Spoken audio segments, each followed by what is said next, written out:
Look at what's been trending on social media this week. Joining me now is SABC multimedia producer Neo Motloung. Good afternoon. Thanks very much for coming through, Neo. Afternoon. One of the biggest topics on social media has been the saga involving the SABC 8. What has been said on social media? It's been one of the biggest stories so far on social media. I mean, this has been going on for months, but looking at it from the statistics, we have a graphic that shows that 1 million people interacted with the story, but it reached over 7 million impressions. That's a huge number when you look at other stories that have been trending this week. We also look at another analytic that showed it had, out of 1,000 tweets, it had over 27 million impressions on social media, and that's within a few months. Before you go too far, when you talk of impressions, speak to a layperson. Yeah. What do you mean by impressions? Impressions are people who not only saw the tweet online, but are people who also engaged with the tweet. It's people who either shared it on their social media networks. What we also saw is that when it came to the SABC news, about 28% were links and photos. So people actually interacted with links and photos, but the majority of it, which was 60%,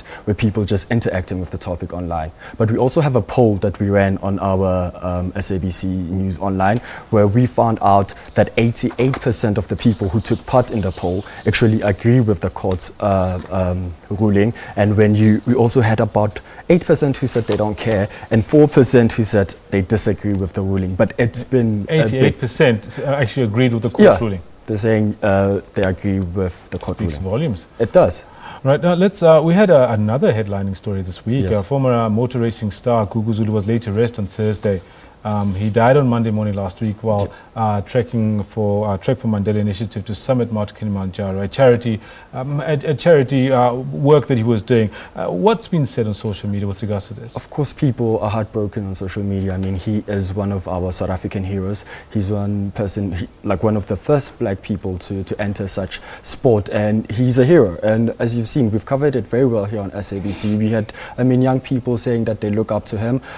When we talk about numbers on social media, we had over 3 million impressions on social media, people talking about the topic, and you had over 1 million tweets going out. Those are like general tweets from people's accounts. 1 million. I mean, you can imagine it's not just South Africans who are reacting to this news, but it's a global scale. It's people on social media who are talking about it. I can imagine there were peaks and troughs during the course of the week. On Monday when the news broke, and then again during Memorial Service. Was there any one day that stood out, or any one event that stood out more than the other? I can talk about our Google Analytics at work. When we look at our website, when we started in the morning, we had about 100 people just on our website. But when the news broke that Gugu Zulu, passed away, it reached 400. And you normally get 400 people who are on the site at that moment, and the majority of them were just looking for Gugu Zulu stories. And that shows it's a big story, because normally you get 400 when it's a big case, like Oscar Pistorius, or like, the president saying something. That's when you get those numbers. But on our side, Gugu Zulu just pulled so much traffic. I mean, it's a big topic.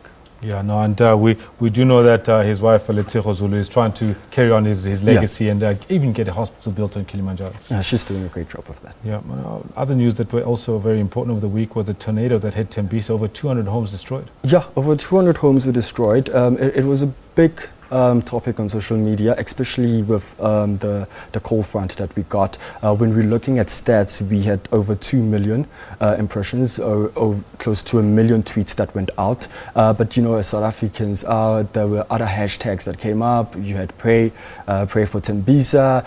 We had so many memes that came out. There was one where a guy took a selfie for Tornado coming in the background. So that also got so many tweets. It got so many people talking. But as you can see on the screen, 2 million people were interacting and talking about this on social media. No, very interesting. I think advent of social media has just changed the way we interact with everything happening around us. Yeah. Also happening was the SABC election website, which focuses exclusively on the upcoming elections. Now, what can our SABC audience find on this website? Yeah, it's a very multimedia website. It's mobile friendly. You get so much from it. We have a TV and radio section on the website where interviews pertaining to the elections will be streamed on it live. We have audio from radio, which you also get live. It's very interactive. It's a Now type website. It will show you stats as they're happening at the Rock in Pretoria. So everything will be updated as it's happening. We also have videos, as I mentioned, but we also have a map, which is, I think, one of our best feature. This map would show you which ward you're living in, which party controls that ward, how many people have voted for that party in 2011. We still have 2011 stats because that's the last election. But as elections are happening, as things are happening at the Rock, it will update automatically. We've got analysts who are working on this. We have people who are dealing with data who are looking at this. It's very interactive. And when does it go live? The website has been live for a month now. So we've had the website running for a month now, and it's quite interesting because you get latest political stories, you get political analysts, you get, but the main feature is, especially when it comes to data journalism, it's so great because you can compare who won which ward last year and what campaigning is happening in that ward. And the map is so easy. I mean, we have data for small towns, so it's not just concentrated on the big metros, but it's very informative. I'll tell you what, I'm definitely going to be interacting with it myself. Can you give us the address? You just go to sabc.com/news, and then there's an election tab that you just click there and it shows you the whole website. There you have it. Neo Motloung, SABC multimedia producer, sharing with us the biggest stories of the week so far. Thank you. Thank you so much for having us.